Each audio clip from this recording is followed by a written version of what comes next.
Hi guys, my name's Eziekel. I live out near Somerset Dam, which is where we are at the moment. This is my CNC kit boat here.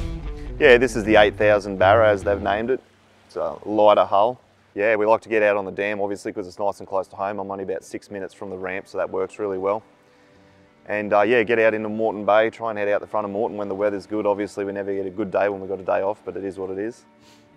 All right, so the boat's 8 metres long, not including the bowsprit or the rear steps obviously, because that's cheating. It's about 2.5 wide. It's come in just under 2.5 luckily. It's got a large forward casting deck, which is about 2 metres long, usable area, not including the area where the anchor hole is, which is good. It's got 2 side stairs come at the side, which are actually wide enough for a bloke to walk up, handrails, and then the guts is a big pivoted hinge door, so the entire under the front area is all dry storage, or I can lay down in there actually. It's quite large, feet can go in under the stairs. The centre cockpit is about, it's 2 metres wide internally by about 2.5 metres long. So there's quite a bit of floor space there. I can roll a swag out, which was another intention there. We went with the centre rear console, so to speak, with a small roof on the back, because roofs are basically handbrakes when you want to get going. We ended up with the 250 Mercury Pro Access on the back, which I'm really happy with. It suits the boat really well. It's probably a lot more than the hull actually needs, being so flat, because the rear of the hull's only got about a 10-degree dead rise on this boat, and everyone will go, oh, it's too flat. But in reality, because we're sitting up the back of the boat, all the weight's at the rear of the boat, which isn't great overall for boat stability, but it means without the weight on the front, the boat can pivot a bit more, which means the boat's not getting bent in half, and we're not getting beat up. So it actually works out really well. We can get out there in the chop where we'll see even some heavier, much higher dead rise boats start to slow down a bit just because they're getting belted, because they're falling in between the sets, and we can get up on top doing 70, 75 and just slide across the top really comfortably without banging the boat at all. All right, so as you can see, we've got the forward casting deck there with reinforced rails around the front. The height on those is set more specifically for me than an in general sort of thing, so that I can just get my knee hooked under and actually lean against the rail while fishing. So we can still get on the front, out in front of Moreton when it's got a bit of a swell and you're still comfortable. You can keep your footing and yeah, keep fishing. We've got side rails heading down along the back there. That's just for people to hang on when we're getting along. I haven't been able to finish it off yet with the extra seating, so obviously the handrails are really important at the moment when we've got extra people on the boat to be able to get moving. We went with that centre rear console there. I actually designed that, and that was one of the things I found was really helpful going with CNC, particularly because I just got onto Marsh and basically quite literally gave him all of the dimensions, all the angle faces for the console itself, told him how I wanted the roof run, where I wanted it positioned in the boat, and he literally just did it all up, got the CNC kit sent. So that was actually an addition. Initially I was only going to put a small side console banged onto the side of the boat just to keep it completely open in the middle, but the wife won out. She wanted some cover, a bit of roof, some windscreen. So that's what we ended up with. So that actually didn't get done until after the boat was about halfway through being built. I got onto Marsh and yeah, he got it done up for me in a couple of days, and then we're just waiting on the cutters to send it out, and it got stuck in the middle. It worked out really well. The funny bars at the back are set up that way so that we can tube off of them. So they do actually have a purpose there. The steps are quite large. There's also a small mid step there just so that people can, well, shorter people, or if you're carrying a bit of weight, like if you've got your dive gear on, it makes it a little bit easier to get up and over. There is a front ladder there, which is only a bit dinky at the moment, but that's only because it's going to get pulled off. We intend on fitting the boat out with a full foam collar. So, I mean, it's not going to be a rib, obviously, but with the extra buoyancy there, the thing should be near on unsinkable. Crack it in half and it'll still float, sort of situation.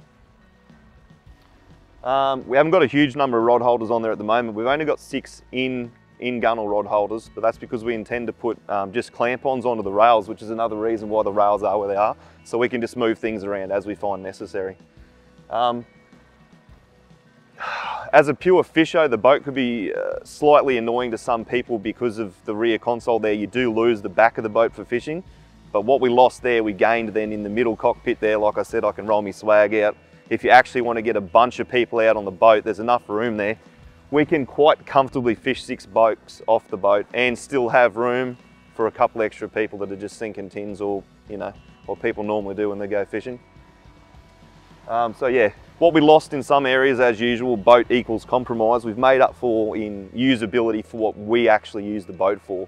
And a lot of people, well, probably most people realistically would benefit more from a decent mid cockpit and front casting deck than they would actually being able to, you know, exit to the rear of the boat. I mean, unless you're out chasing tuna constantly and, you know, trying to do lots of big stuff, which most people aren't doing the majority of the time, that was a better compromise for us. So this hull is only very light. It would put some people off, but when I was looking through, looking at showroom boats, what I found was they seem to have this marketing hype where they'll bang on about their bottom sheet thickness and all the rest of it. But if you actually look at the structure in the guts of the boat, there's nothing special there at all. They've basically got a big bottom sheet and then a lot of the stuff in the middle is crap. So we went with this. It was a light, it is probably one of their lightest, it would be their absolute lightest hull for this length of boat. But with it actually being engineered underneath, having full size cross braces, full length stringers, yeah, it certainly seems to be doing the job, not a problem. I mean, obviously you're not going to get out the front and wave jump, but I guarantee if you took most of those showrooms boats out the front and wave jump, you're going to crack them anyway. They're nowhere near as strong as you think at the end of the day. And that was why I was more than happy to go with this. So it's got 4mm bottom sheets, 4mm contoured stringers, 4mm cross braces. Once it's all welded up, and it's actually welded, the entire boat's welded, it's as stiff as, which, I mean, it speaks for itself. I get out there in the chop and run across the top at 70 kilometers an hour and there's been no issues whatsoever. All right, so with considering that boat equals compromise, when I built this, when we had this thing put together, I considered simple things even like your overall tow weight. I mean, at the moment, I'm fortunate enough to be driving a new Patrol, but if that changes in the future, I don't want to have to sell me boat just because I've had to change my car. So this comes in well under 2.5 tonne on the trailer. So that lets me tow the boat with, I mean, any mid-size four-wheel drive or ute, which was something that was very important to me. Obviously being lighter too, and with, I mean, it hasn't got a big motor on it for an 8 metre, but considering the weight of the boat, because it's about the 1,600 kilos wet mark, that boat will do 88 on a good day with no wind. So it gets along really well. You know, I'm doing 50k an hour at 3,500 RPM, getting 2k to the litre, which was a massive consideration. I mean, the worst thing is having to load up with 600 litres of fuel just to do a run out the front of Moreton and back, because you've got a 4-tonne boat, you know, 2 big motors on the back, huge deep V, and you're just drinking it all so you can move maybe 10, 15 kilometers an hour faster in the absolute roughest. So having said that, we wanted to be able to dive off the boat because we enjoy diving. We wanted to be able to get people on, actually get people on the boat, which was probably my #1 consideration with putting the console at the rear, was just to actually have enough usable space in the boat so you can actually fish out of it.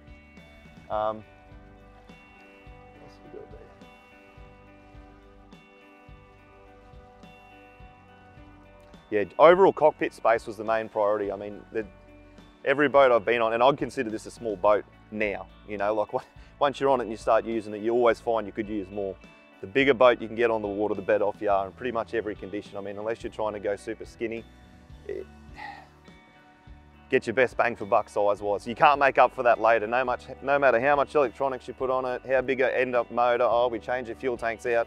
If you've only got, you know, the boat's a 6 metre boat, it's a 6 metre boat. You can't get any more out of it. It's always going to be a 6 metre boat. So the biggest boat we could get on the water inside our price bracket was exactly where we wanted to be, and CNC allowed us to do that.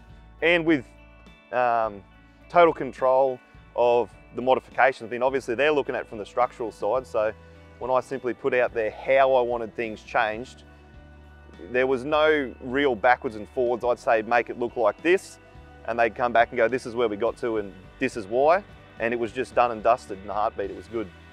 So we raised the sides on this, obviously. That's quite deep in there, actually. It's about 700 at the lowest point to the gunnel height, which is, I mean, some people will say it's annoying as far as having to try and bend over and pull up a fish or whatever, but when it does get a bit shitty and I'm not exactly good at reading the weather, we really don't get too stressed about it. So it's a bit over 1 metre deep actually at the front there. The shear line obviously wasn't like that on the original hull. When Marsh reworked the hull for me to add in what we wanted, He run the new shear line on there, which I think has worked out really well actually. Much better than I expected. I literally gave him the dimensions for the front. I said I wanted a 2 metre casting deck in there, and when he's worked out the 2 metres, he hasn't included space you can't use, which is something I see massively on showroom boats. Oh, you got 3 metres here. When you actually get in there, you got a seat there, you got something else over there. You don't have 3 metres of space, ever. In fact, when they measure a 6 metre boat out, normally they're no bigger than 5.5 metres either, because they're including bow sprits and rear ladders and just, it's not the boat. So we paid for an 8 metre boat and we got an 8 metre boat. My reason and my wife's reason for wanting to not buy off the shelf, it took a bit of convincing, but once I just started laying some things out for her, you can do it yourself. If you go into some factory tour videos and stuff like that, none of the showroom guys want to show you what's under the floor of the boat. All right, there's very few of them. You can actually just go to their website, click, click, click, and actually have a look at the structure under the floor of the boat. You can't find it. They don't want to show you. You don't know what's going on under there. Now, I'm not saying they're all dodgy, but there are some real humdingers out there where people are paying really good money and they're getting crap. They are practically unsafe. And they're unsafe because they're telling people they can do stuff in them that they can't, all right? I'm gonna tell you right now, I'm not going wave jumping in this boat because it's lightly built, it's very long. They're telling you you can go out in their boats and you'll never break them. You will break them, I guarantee you will break them. If you actually go out there and push the boat hard enough, where you're physically uncomfortable, you're gonna break that fucking boat. It will break, 100%. So bearing that in mind, I didn't want to pay for paint. That was another thing that really annoyed me. I went in and I asked the guy in the showroom, this is a very well-known boat brand, I'm not going to say the name, and I said, I don't want it painted because it's just going to get, paint's crap, it's just going to get scratched. I mean, it looks pretty, you're going to scratch it, it's going to get dinged up, and then, you know, it's wasted money. Why would I pay for paint when I could have a bigger motor, I could have a longer boat, I could have a better trailer? Stuff like that didn't make sense to me because I'm going to ding it. I'm going to run it against the dock, I'm going to brush it against a tree, getting it out of the yard. These little things are going to happen. So I didn't want paint. Obviously, no one in the showroom wants to let a boat go without paint because you're going to see what's under the paint. The customization factor alone, I mean, if you've got an idea, you want something to look some way, if you can put a sketch together, you can go to the CNC guys and you can just give them the sketch and you can get it. That's not going to happen. I mean, if you go to a full-blown custom boat builder, yes, you can get that, not a problem. But prepare to open the checkbook big time. I mean, obviously they've got to make money, and they might only build 10 boats a year, so their profit margins overall have got to come out of those 10 boats a year. So yeah, if you've got the cash, definitely walk into a custom boat builder and go for it. But if you're trying to get the best bang for buck you can, then a kit boat is definitely a good option. If if you want the convenience of walking in and buying a boat and walking out the door, and that's what you're paying for with some of the boats, is the convenience. You want to be able to walk in, pick it up, walk out, put it on the water, go for it if that's what you want to do. If you're prepared to spend a little bit of time, maybe you want to do the work yourself. That was my intention, but before I got injured and I ended up having to use a builder, which actually worked out superbly. So I'm not upset about that at all. But if you're prepared to put in a little bit of extra effort, you know, look for some things yourself, you'd be very surprised what you can come up with for your money. I'm not afraid to say that that boat as it sits there has cost me 103 grand. You go and find me a showroom boat at 8 meters long with a new 250 on the back for 100 grand. That was with me buying all the parts individually too. So I'm paying full retail and everything. You know, I didn't get a discount on the motor. I paid to buy the kit. I paid to have the kit put together. I bought a trailer independently, bought all my electronics independently. I've paid to have them fitted independently, and I've still come out there. If you were to build the boat yourself again, obviously you're going to save more money again, or you get a bigger boat. I actually had a fiberglass boat before this boat, and it was terrific, don't get me wrong. The feel of fiberglass, it looks fantastic, and all I ever thought about while using it was dinging it up, scratching it. I mean, you can see here, we've got the boat there, it's a bit rocky, you can hear it clapping a little bit. It's not going to hurt it, it's not going to scratch it. It doesn't matter. I don't have to worry about washing it so much. And you might say you should always wash your boat, and yeah, I would agree to some extent, but in reality, as long as you're washing your trailer and you're flushing your motor out, the boat's, it's fine. I don't care if I drop a knife on it. I drop lures on it, it happens. I mean, you're kidding yourself to think you're not gonna drop a lure every now and then, run a sinker up the side. You know, you hit a bit of, you get that rogue wave and someone cracks a beer bottle on there, it happens. I don't have to worry about that. And even if I do dint it a little bit, it doesn't matter. I'm not gonna crack gel coat, you know, expose any fiberglass, do anything silly. And everyone will go, oh, fiberglass is way tougher than that. You go and break a beer bottle on the front of your boat and see what happens. Probably one of the most key factors too is you're not gonna go and fiberglass a boat yourself in your backyard. I'm not saying you can't do it, you definitely can do it. But by the time you build a mold, you know, hull in, hull out, and you go through that process, you're gonna wanna neck yourself. Aluminium turns up on a flat pack, nick her out, get her ready, and if you wanna do a little bit today, cool. You wanna do a little bit tomorrow, cool. Can't touch it for a month, doesn't matter. Nothing's gonna go off, nothing's gonna go funny. You're not obligated to complete a certain amount at one time. Like when you're laying up fiberglass, you know, you have to do it. You gotta get the whole lot done. You can't stop midway, the phone can't ring, the wife can't tell you to come inside because you've been out there and it's 11 o'clock at night and rah-de-rah-de-rah. You can do it at your own pace. Other than a welder and a couple of small welding tools, you don't need anything else. You can just crack along, you can trial and error on the offcuts, which is all you need to do to get yourself going. You can go and get a bit of help, go and do a short course and you're into it. And once you've got those skills and you start practicing, build yourself a small tinny if you want, if you're unsure, and that's a smart thing to do. And then once you got the hang of it, bugger the tinny off and build what you want to build. It's all the same, it doesn't matter how big it is, welding's welding. Once you've got that down and you've got it flowing smooth and you're getting good penetration, you're good to go. You can't achieve that with anything other than a kit. I think it would be ridiculous to say that anyone specifically couldn't weld. And when you go, oh, but you're welding a boat, you're still welding. If you're able to go and I mean, shit, anyone can do it. It's just a matter of time. Is anyone going to be perfect at it straight away? Yeah, some people are going to take a while to get it, definitely. Everyone's got different skill levels and everything, but if you're prepared to have a go, you can do it. You will be able to do it. And if you've got a couple of mates that can come and help, I mean, the biggest thing that's going to hold you back is needing a second set of hands here and there. Everyone's got that somewhere. All right, so when I was initially looking to put a boat together, we looked at a lot of different things. I even looked at a wood fiberglass boat, you know, composite boats. I looked at everything because I just wanted to see where I could come out with strength-wise, dollars-wise, you know, what can I get on the water as big as I can? And obviously the tow weight's a big factor too. I didn't just ring CNC. I actually rung around a few mobs. Initially my list of requests were just ridiculous. Looking back on them now, they were downright stupid. The initial boat I wanted to build, I mean, A, I couldn't afford to build it, and B, it was just obscene. But the only people that took me on at that point seriously and didn't just want to give me a bill, I had one guy just wanted to give me a bill for 40 grand, and I just wanted him to give me something that was as close to another boat that they'd already designed as possible without it being an issue. Everyone's got to get paid, but 40 grand for a design you've already got's a little bit rude, I think. CNC were more than happy to talk to me. There was no layoffs, no wait arounds. They said, come in and we'll talk it out, and we talked. I mean, I figured out that it couldn't be done, more or less. I couldn't do it. I went away for a while. My wife and I talked about it. We looked at a few more things. We ran over the showroom boat thing again. I said, no, it's not going to do it. And I went back to CNC, asking about the hull that was based off. And yeah, a week of backwards and forwards and with Marsh, and 90% of what you see there was done.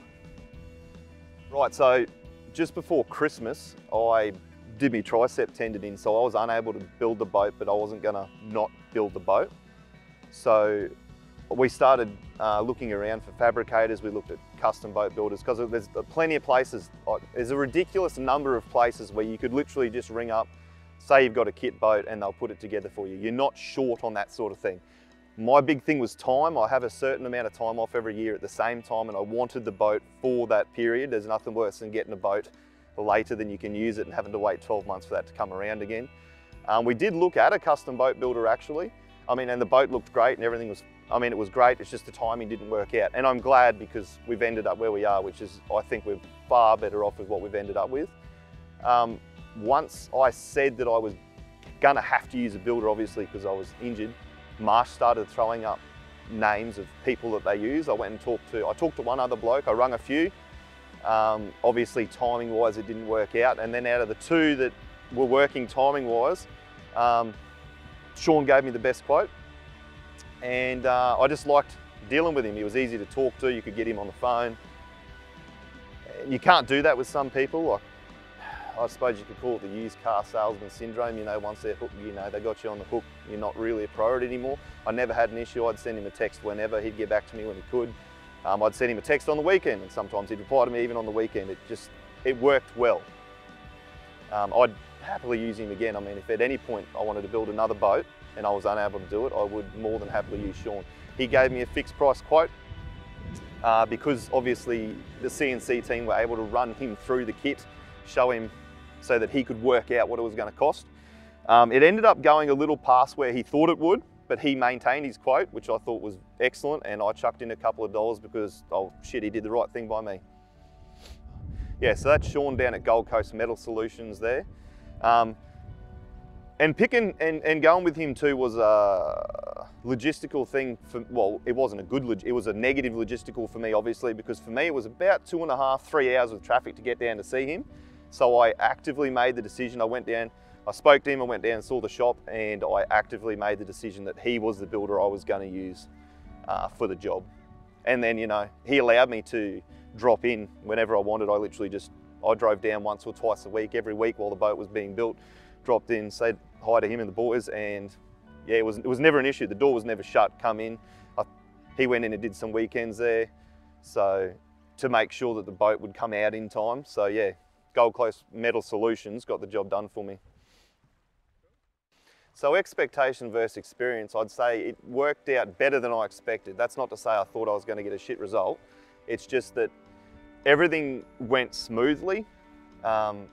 If I had an issue, it was answered.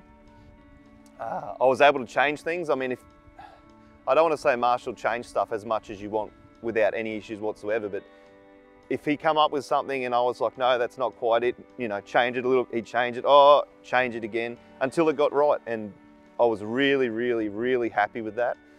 I mean, it's very easy for people to say they'll do, you know, everything for you, and in reality, not get there. But I feel as though, yeah, my expectations were met with both CNC Marine and Sean at Gold Coast Metal Solutions across the board. Even the trailer, I bought the trailer. I'll give them a quick plug because he was fantastic as well. Aussie Aluminium, was it Aussie Aluminium and Spitfire trailers. He's down the Gold Coast there too. He's actually not that far from Sean. The trailer's been fantastic. Tows like a dream, fit the boat. Yeah, everything went good. All right, would I recommend CNC? 100%. I rang a couple of different CNC kit people, and the best response I got and the most follow-up I got was CNC Marine. They were the happiest to talk to me. They were happiest to try and work something out, you know.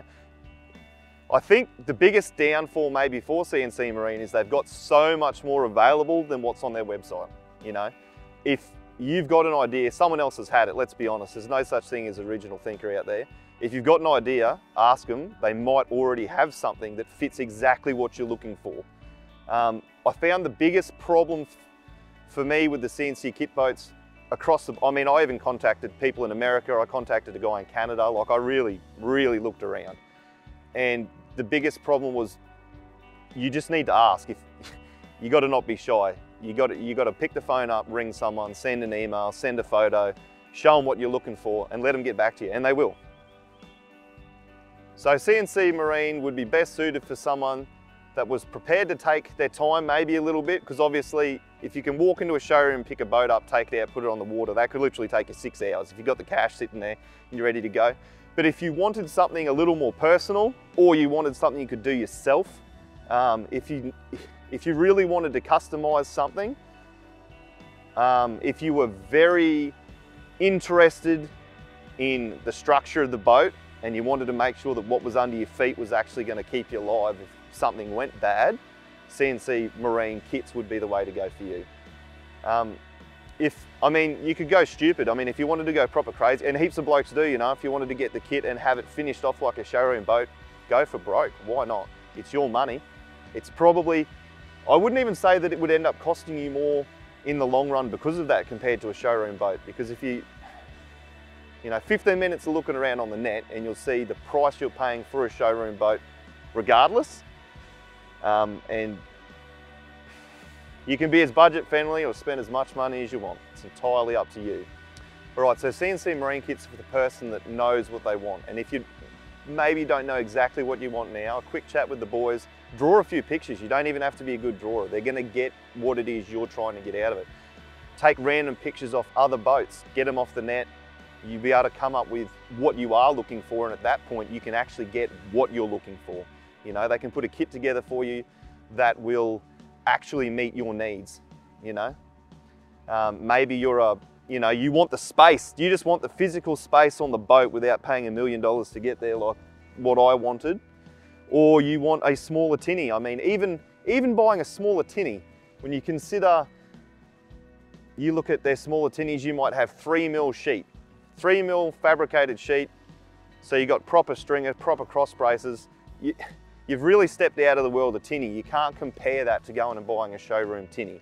They're a completely different animal, totally different boat. And if that's what you were looking for, if you want more, then CNC Marine kits are for you.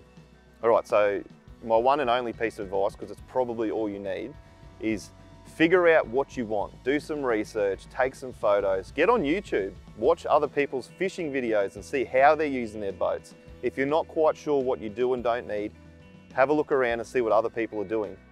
Because there's no better place to find out what you need on a boat than people that use their boats, maybe even for a living.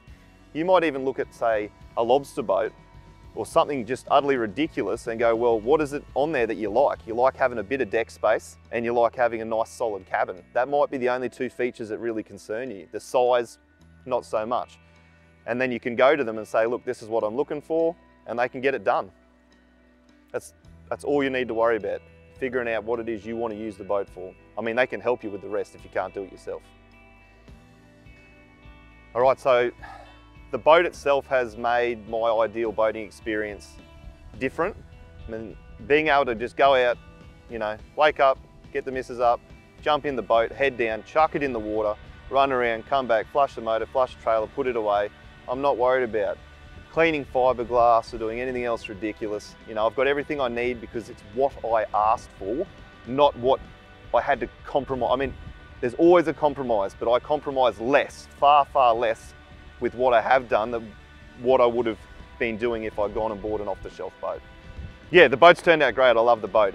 I mean, I have ridiculous expectations. I mean, if it was up to me, I'd build it a bit heavier and chuck a pot on the back and, you know, put 600 horsepower on it and do 130 across the bay, but you can't really do that. Especially not in Australia, maritime or subs. 100% I'd do it again. We've already, well, part of the things that's actually slowed me down with finishing this boat off is I'm looking at the next boat already. Not because this boat didn't work out, but just because it worked out so good, I know that I can achieve maybe dream boat status on the next boat. I mean, CNC got a 12 metre CC there with a price on application, ring up, have a look. I'm going to hit Marsh up. Obviously, I don't necessarily want a CC with a funny mid cab, but I don't have to, we can just change it up. All right, we're all done here, heading home for the day. Thanks CNC Marine. Thanks Sean at Gold Coast Metal Solutions, and thanks for watching, guys. See you on the water.